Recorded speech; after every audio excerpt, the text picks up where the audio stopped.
असम के कॉलेज का hostel room number 27 जहाँ एक स्टूडेंट सोता है वो अगले दिन रिकॉर्ड से ही गायब हो जाता है।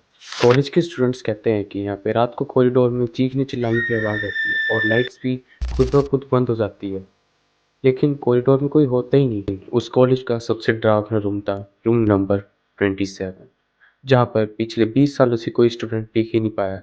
रूम नंबर 27 कॉलेज में ऑफिशियली अवेलेबल है, लेकिन वहाँ पे पिछले 20 सालों से कोई टिक ही नहीं पाया। आरव फर्स्ट ईयर का स्टूडेंट जो दिल्ली से असम अपनी ग्रेजुएशन कंप्लीट करने आया था। उसे घोस्ट की स्टोरीज में बिल्कुल भी इंटरेस्ट नहीं था, वो सिर्फ टाइम पास के लिए उन्हें सुना करता था।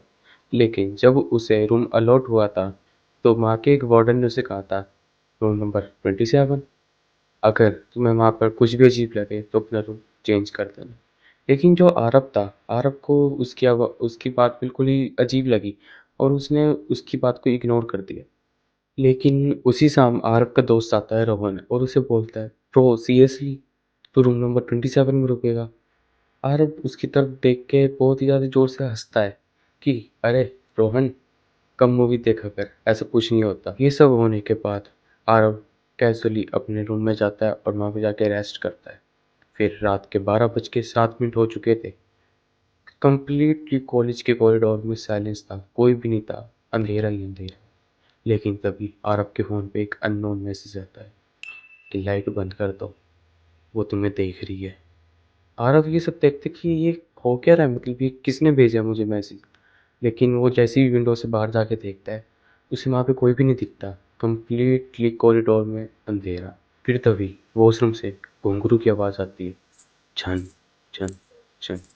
आरव ये आवाज़ सुन के बिल्कुल ही ज़्यादा डर जाता है और वो फटाफट अपने बेड पे जाके लेट जाता है। आरव की हार्ट बीट बहुत ही ज़्यादा फास्ट हो चुकी थी, लेकिन वो तभी हिम्मत करके देखता है बाहर कॉरिडोर में कि है कौन। फिर तभी उसे एक लड़की दिखती है स्कूल की यूनिफॉर्म में, और वो उसके पैर जो थे वो ज़मीन पे टच ही नहीं हो रहे थे, वो बिल्कुल ही हवा में उड़ रही थी।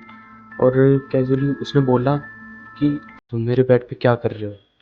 आरव वहीं के वहीं फ्रीज हो जाता है, वो कुछ बोल ही नहीं पाता उसे। फिर तभी वो लड़की उसकी तरफ आने लगती है और बोलती है, ये मेरा रूम है। फिर तभी लाइट फ्लिकर होती है और लड़की वहाँ से गायब। फिर अगले दिन सुबह हो चुकी थी। आरव को अपने रूम में एक पुराना रजिस्टर मिलता है जिसमें लिखा हुआ था, साल 1999 में एक लड़की जिसका नाम नंदिनी था, वो उसी हॉस्टल के रूम नंबर 27 में रहती थी।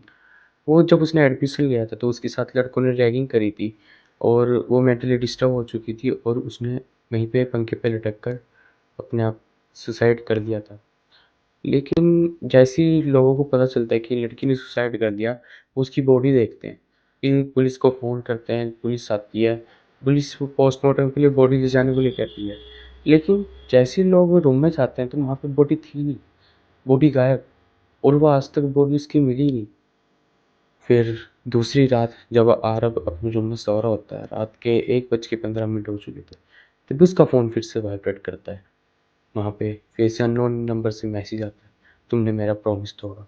आरव डर जाता है। वो एकदम से खड़ा होता है और मिरर के सामने देखता है, लेकिन मिरर में उसकी रिफ्लेक्शन थी ही नहीं। रिफ्लेक्शन थी सिर्फ और सिर्फ लड़की की। फिर आरव ये सब देख के बहुत ही ज़्यादा डर जाता है, वहीं के वहीं फ्रीज हो जाता है। फैन अपने आप चलने लग जाते हैं, दरवाज़ा लॉक हो जाता है, विंडो भी बंद हो जाती है। फिर तभी लड़की बोलती है कि अब तुम्हारी बारी, और सीलिंग की तरफ अपना इशारा करती है। जैसे ही ये सब हो जाता है रात को, फिर अगले दिन सुबह होती है, लोग आते हैं, देखते हैं रूम नंबर 27 का गेट खुला होता, लेकिन वहाँ पे आरव था ही नहीं। आरव को सब ढूंढते हैं, पुलिस कंप्लेंट होती है, लेकिन आरव को कुछ पता ही नहीं चलता। आज भी कहा जाता है जब भी कोई भी न्यू स्टूडेंट उस रूम में रुकता है, रूम नंबर 27 में, वो अपने आप ही कॉलेज छोड़ के चला जाता है। उसको मतलब कोई भी रीज़न नहीं बताता, वो सिर्फ चला जाता है, कभी आता नहीं वापस दोबारा पढ़ने। तो ये राज ही रह गया कि उसकी बॉडी कहाँ गई।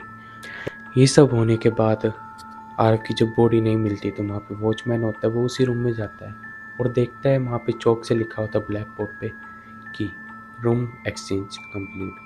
अगर आपको भी रूम नंबर 27 असम के कॉलेज में अवेलेबल मिले तो समझ जाना आप पढ़ने नहीं, रिप्लेस होने आए हैं। तो दोस्तों, ये थी आज की स्टोरी असम के कॉलेज के बारे में। अगर आपको ये स्टोरी पसंद आई तो प्लीज़ चैनल को सब्सक्राइब और वीडियो को लाइक ज़रूर करना, ताकि मैं आप लोगों के लिए ऐसी हॉरर स्टोरी और मिस्टीरियस स्टोरी लेके आ सकूँ। मिलते हैं नई वीडियो में, तब तक के लिए थैंक यू।